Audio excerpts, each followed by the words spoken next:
Apa sih penyebab kita sulit mengembangkan diri agar menjadi pribadi yang lebih sukses setiap tahunnya? Jawabannya adalah karena kita tidak berani untuk tidak disukai. Mayoritas kita ingin selalu dianggap baik dan ingin disukai oleh orang-orang yang ada di sekeliling kita. Kita sangat menikmati pujian dari mereka dan sangat merasa sedih karena satu omongan negatif dari mereka, sehingga kita merasa hidup ini gagal. Kalau kamu merasakan hal yang sama, tonton video ini sampai selesai agar kamu bisa mengetahui potensi terbesar dari diri kamu. Di dalam buku Berani untuk Tidak Disukai, Ichiro Kishimi dan Fumitake Koga mengajarkan bahwa kebahagiaan adalah pilihan yang membutuhkan keberanian untuk menjadi diri sendiri, berhenti mencari validasi eksternal, dan melepaskan diri dari trauma masa lalu. Berani tidak disukai ternyata sangat berpengaruh terhadap kebahagiaan kita. Ada 3 poin penting dalam buku Berani untuk Tidak Disukai yang akan kita bedah satu persatu. Poin pertama adalah keberanian untuk menjadi diri sendiri.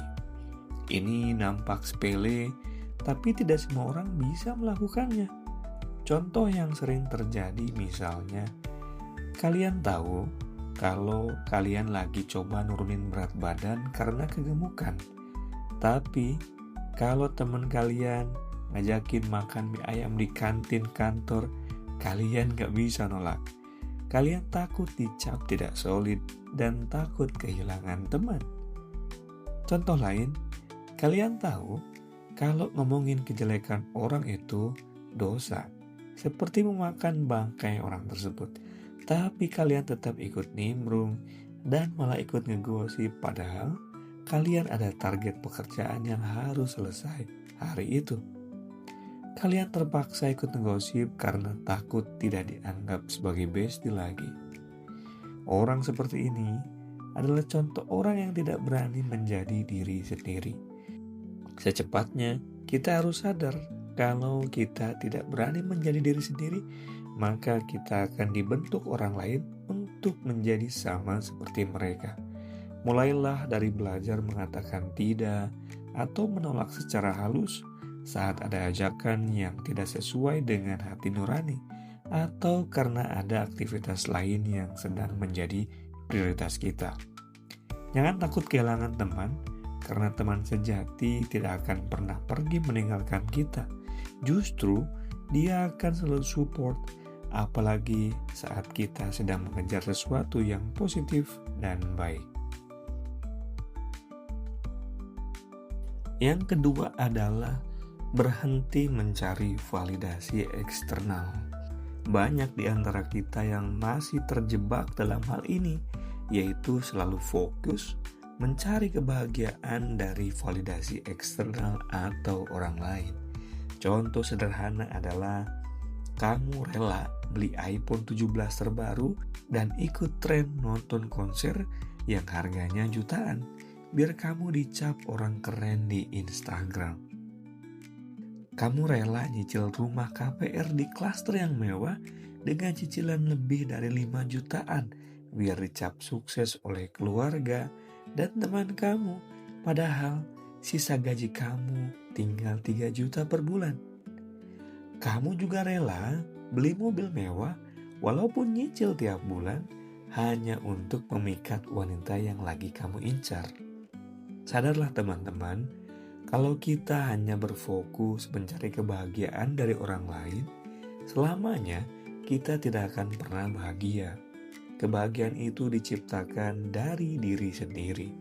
Hari ini punya motor, ucapkanlah Alhamdulillah, masih punya kendaraan yang bisa mengantarkan saya sampai tujuan dengan selamat.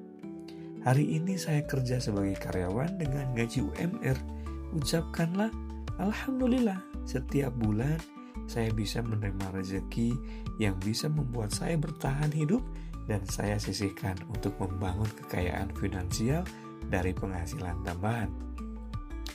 Latihlah diri kita untuk senantiasa mensyukuri setiap apapun yang kita terima setiap hari. Karena bisa jadi barang-barang sederhana yang kita punya dan pekerjaan yang kita lakukan setiap hari adalah impian bagi banyak orang lain. Jadikan diri kita selalu bahagia setiap hari tanpa mengejar validasi orang lain, tapi kejarlah validasi dari Tuhan agar setiap langkah kita selalu diridhoinya dan membawa kita ke tempat yang lebih baik. Yang terakhir adalah melepaskan diri dari trauma masa lalu. Kalau dulu saat kita sekolah, kita pernah merasa dikucilkan, dihina, bahkan mendapat perlakuan kekerasan karena pernah menolak ajakan teman lingkungan kita untuk berbuat tidak baik, maka jangan jadikan trauma itu sebagai karakter kamu yang selalu ingin menyenangkan orang lain. Hidup kamu adalah tanggung jawab kamu.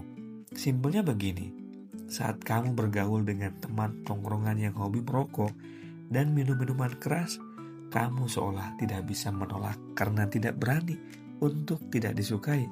Ingat satu hal saja, kalau kamu sakit parah dan hanya bisa diam di rumah sakit, percayalah, teman-teman kamu itu tidak akan sepenuhnya peduli dengan kamu.